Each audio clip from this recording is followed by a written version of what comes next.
बहुत शुक्रिया हाफिज़ साहब आपके वक्त का। जिस तरह से पीपल्स पार्टी की जानिब से ये बयान आ रहा है, एक पॉजिटिविटी शो करना, और यकीन इंतखाबात भी करीब आ रहे हैं और तमाम सियासी जमातें भी यही चाहती हैं इंतखाबात शफाफ और शफाफ हों। बिस्मिल्लाहिर्रहमानिर्रहीम, आपका बहुत शुक्रिया। अगर हम पिछले हमारे जो 3 इलेक्शन हुए हैं, 2008 का हुआ है, 2013 का हुआ है, 2018 का इलेक्शन हुआ है, अगर उस कॉन्टेक्स्ट के अंदर देखा जाए तो पाकिस्तान के अंदर अगर 2008 का इलेक्शन हुआ है तो आधी पॉलिटिकल पार्टीज जो थी उन्होंने इसका बायकॉट किया। 2013 का इलेक्शन आपने देखा कि जब हुआ तो उसके फौरन बाद इस मुल्क के अंदर इलेक्शन के कैंपेन के बाद फौरी तौर पे जो है वो एजुकेशन की पॉलिटिक्स स्टार्ट हो गई और फिर धरने स्टार्ट हो गए और उसने हमारे मुल्क को बहुत बड़ा सेटबैक किया। यहाँ पे जो सी पैक के प्रोजेक्ट्स थे उनके ऊपर प्रॉब्लम आया, फिर चाइनीज प्रेसिडेंट का विजिट रुका, फिर उसके बाद एक लीगल और कॉन्स्टिट्यूशनल बैटल जो है वो सुप्रीम कोर्ट से स्टार्ट हुई, फिर एक जजमेंट आई, जजमेंट के बाद फिर नैब स्टार्ट हुआ और साथ फिर एक प्राइम मिनिस्टर जो है वो नए आए। फिर 2018 का इलेक्शन हुआ और आपने देखा कि जिस दिन इलेक्शन हुआ और जिस दिन ओथ हुआ प्राइम मिनिस्टर का और जब वो वोट ऑफ कॉन्फिडेंस लेने गए तो आपने देखा कि पूरी असेंबली खड़ी हो गई और फिर वो 3-3.5 साल हमारे मुल्क के अंदर जो है वो एक सिलेक्टेड का नारा चलता रहा और हमारी इकोनॉमी पहली दफा जो है वो 1952 के बाद माइनस के अंदर चली गई और फिर एक अननेसेसरीली जो बैटल थी वो पॉलिटिकल पार्टीज की चलते चलते हमारे मुल्क के अंदर पॉलिटिकल और इकोनॉमिक इंस्टेबिलिटी जो है वो जारी रही। फिर उसके बाद एक वोट ऑफ नो कॉन्फिडेंस आया उसके बाद और फिर वही गवर्नमेंट जो थी उसको हमने इम्पोर्टेड गवर्नमेंट के तौर पे लिया। मैं ये समझता हूँ कि ये अगर 3 इलेक्शन देख लें तो उसके अगर कॉन्टेक्स्ट के अंदर आज अगर प्रेसिडेंट आसिफ जरदारी साहब की स्टेटमेंट आई है तो ये बहुत अच्छी एक स्टेटमेंट है और इसे खुशाइन करार देना चाहिए कि एक हाफिज साहब ये स्टेटमेंट कोई शक नहीं है कि बड़ी खुशाइन स्टेटमेंट है और एक इतनी बड़ी लीडरशिप की जानिब से ये स्टेटमेंट जो आना है इसका बड़ा इम्पैक्ट है।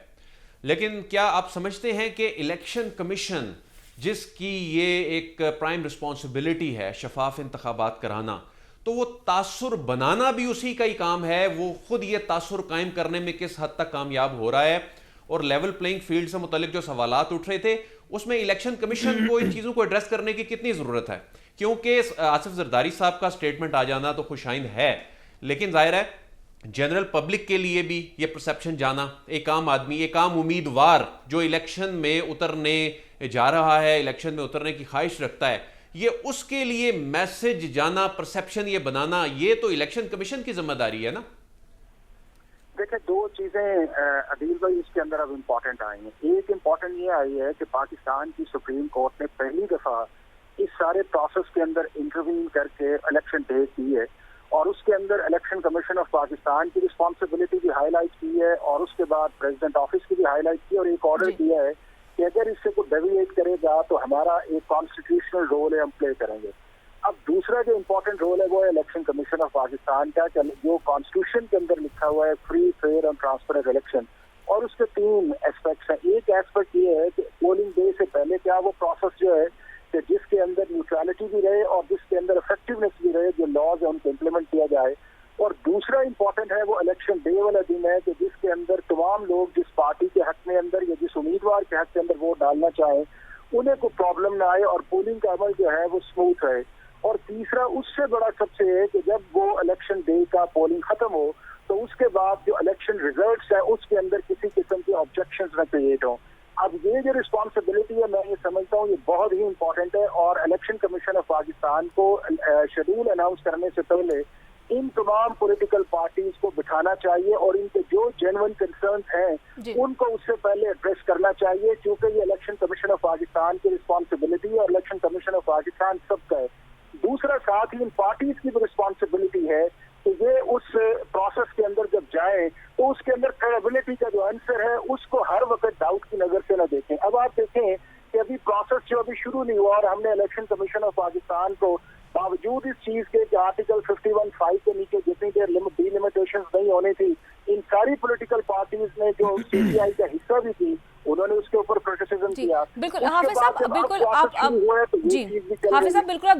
दुरुस्त फरमा रहे हैं। जिस तरह से जमहूरियत में इलेक्शन एक ऐसी कसौटी होती है जिसे तमाम सियासतदानों का चुनाव किया जाता है, यकीनन सुप्रीम कोर्ट की जानिब से भी अहम ये रोल अदा किया गया, लेकिन तमाम सियासतदानों के जो तहफ़्फ़ुज़ात हैं उनको भी तो मद्देनजर रखना पड़ेगा ना। देखिए, दो चीजें हैं। एक तहफ़्फ़ुज़ वो है कि जो सिर्फ आप आके मीडिया स्टेटमेंट दे रहे हैं कि मेरा ये तहफ़्फ़ुज़ है, और दूसरा ये है कि आपका इन राइटिंग जो है वो तहफ़्फ़ुज़ आना चाहिए। और इलेक्शन कमीशन ऑफ पाकिस्तान का काम है दोनों को तहफ़्फ़ुज़ देना, चूंकि उनकी ये कॉन्स्टिट्यूशनल रिस्पॉन्सिबिलिटी है।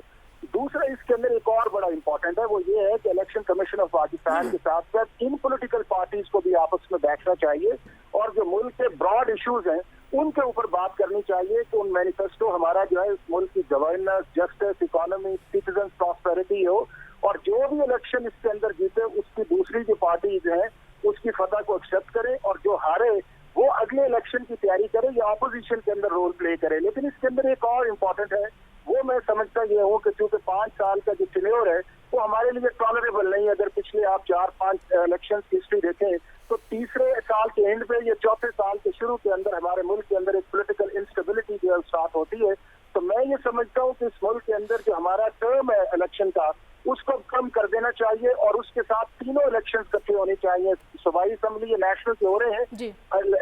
जो आपके लोकल गवर्नमेंट के भी आने चाहिए, और अगर 3 से 4 साल इसका टेन्योर कर दिया जाए तो मेरा ये ख्याल ये है कि इससे पॉलिटिकल स्टेबिलिटी भी आएगी और इन पार्टीज को भी पता चल जाएगा कि पहले 3 साल हम किसी को बर्दाश्त करें और चौथा साल हमारे इलेक्शन का है। इस कॉन्टेक्स्ट के स्पिरिट के अंदर जाएंगे तो बेहतर होगा। लेकिन ये चीज हमने बनाई हुई है कि हमने हर चीज को नहीं मानना, हमने स्टेट इंस्टीट्यूशंस को डिस्क्रेडिट करना है, और हमने यही समझना है कि हम ही ठीक है। इस रवश से भी इन पॉलिटिकल पार्टीज को जो है थोड़ा सा सोच इलेक्शन जो है यकीन 8 फरवरी को होने जा रहे हैं, लेकिन कुछ सियासी अनासर की जानिब से जो है वो शुकूक व शुबाहत भी है, तो उनको कैसे दूर किया जाएगा?